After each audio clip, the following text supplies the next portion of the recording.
Hvala lepa za besedo, spoštovani gospod predsednik. Res hvala lepa, da imam priložnost, da tudi jaz na kratko predstavim svoje delo v Evropskem parlamentu. To se mi zdi v redu, da tudi na ta način ohranjamo stik med nacionalnim pa Evropskim parlamentom. Res je, veliko priložnosti ni bilo, ampak nekaj pa jih je bilo tudi v Bruslu, ko ste člani delegacije obiskovali Bruselj in tudi tam smo se srečevali in izmenjavali izkušnje. Lahko rečem, da je ta sklic precej drugačen, kot je bil prejšnji sklic Evropskega parlamenta, glede na to, da imam izkušenj iz 2 mandatov, da je po svoje postal Evropski parlament bolj podoben nacionalnim parlamentom, vse kar se tiče odločanja in razprav. Prejšnji sklic je bil dokaj, lahko rekel, mehak, ni bilo nekih velikih tenzij, ni bilo veliko ekstremistov z leve in desne, ampak je več ali manj so sprejemali odločitve kar z veliko večino. No, tokrat pa je polarizacija v tem sklicu bistveno večja.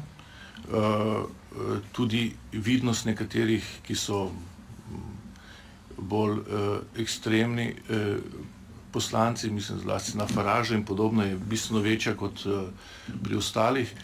Tako da je pa tudi res, da so v tem sklicu bilo veliko več zakonodajnih predlogov in zato tudi veliko več priložnosti oziroma možnosti za soočenje tako ali drugačno. Kot veste, v Evropskem parlamentu ni klasičnih pozicij in opozicij. V začetku mandata se običajno naredi neka ad hoc koalicija, da se vzpostavijo ključne strukture, da se popolnijo vodstvena mesta. Kasneje pa seveda ta koalicija zbledi in dejansko ne obstaja. Zato je tudi dostikrat Evropski parlament dokaj polariziran na levo in desno in včasih celo se zgodi, da so izenačeni rezultati po glasovanju, kar je pri takem velikem številu skoraj da praksi nemogoče.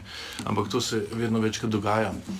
Jaz upam, da bo na naslednjih volitvah, da bo lok demokratičnih strank se utrdil in da bo prišel neki potreben mir tudi nazaj na evropsko politično sceno, ki je tokrat resnično kar precej drugačna, kot je bila pred leti.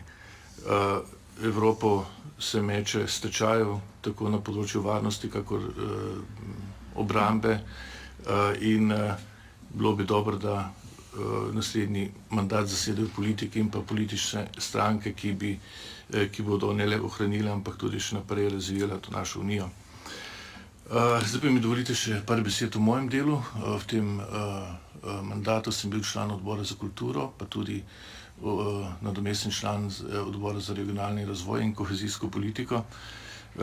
Predvsem bil sem tudi vodja delegacije 5 poslancev v Evropski ljudski stranki, kar mi je omogočilo, da sem bil tudi v vodstvu Evropske ljudske stranke.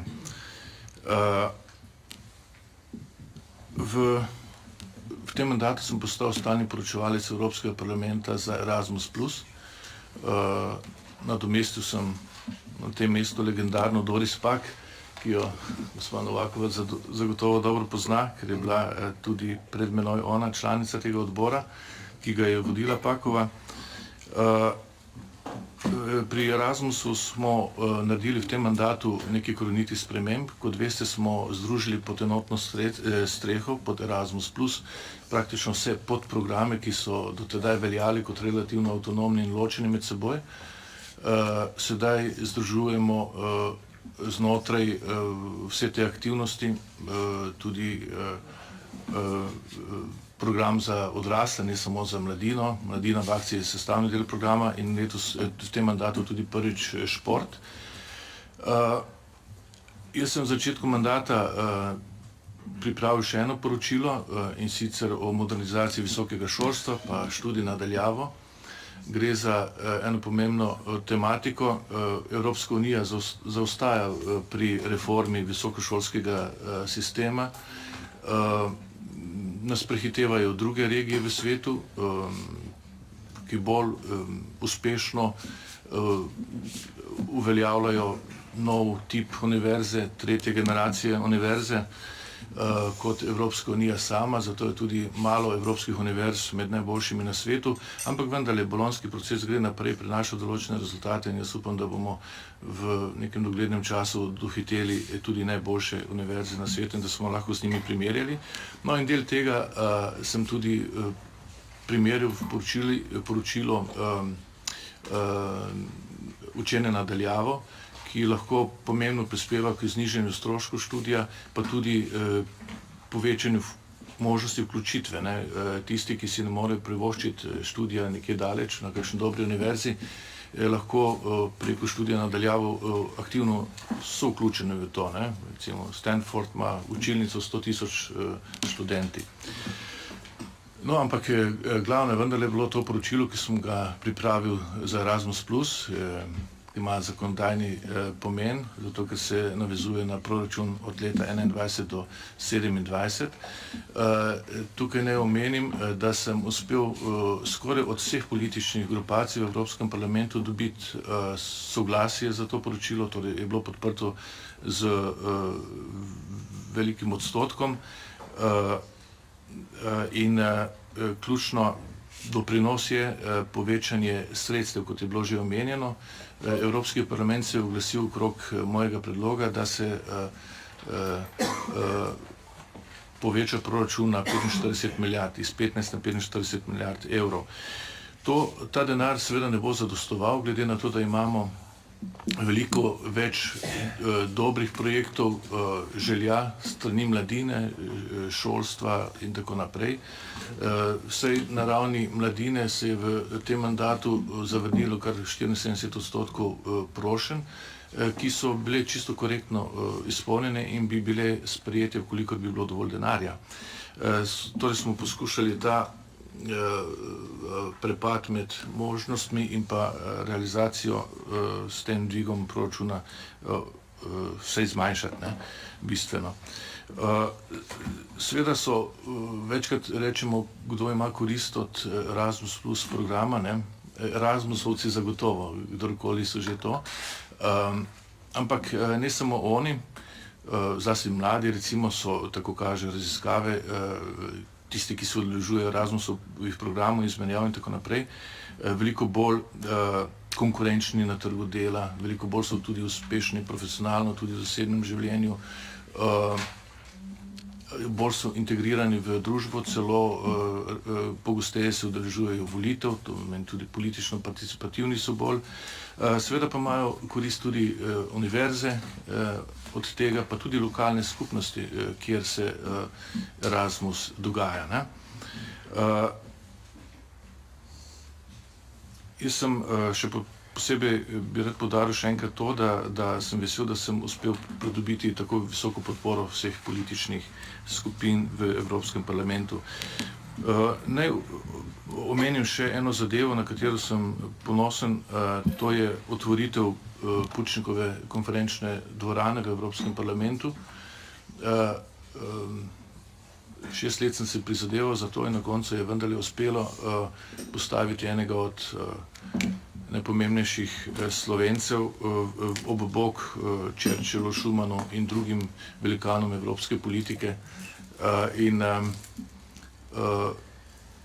otvoritve so se udeležili tudi predsednik Republike Pahor, predsednik Evropskega parlamenta, tudi predsednik politične skupine Evropske ljudske stranke. Vsi so imeli nagovore in lahko rečem, da ko so odločevalci prebrali pobudo, predlog, življenjepis dr. Pučnika, ni bilo več nobenega dvoma, ali si Slovenija zasluži eno tako prestižno simbolno mesto v Evropskem parlamentu, poimenovano po dr. Jožefu Pučniku ali ne. Tako da sem tudi na to kar precej ponosen. Še eno dimenzijo bi rad poudaril pri mojem delu, bil sem tudi član posebnega odbora za boj proti terorizmu, ki ga vodila Monika Holmajer pa Stevens, in to poročilo je izjemno dobro, zato ker je zelo konkretno, jezik je zelo dober, konkreten, daje veliko priporočil državam članicam, kako v boju proti terorizmu. Uspeli smo preglasovati nekatere predloge, ki so prišli iz Levice, tudi strani gospe Fajonove, in smo dokaj jasno zapisali nekatere formulacije in dejstvo, da je terorizem tudi neposredna posledica oziroma neposredno povezan z ilegalnimi migracijami oziroma s tistim velikim valom iz leta 2015.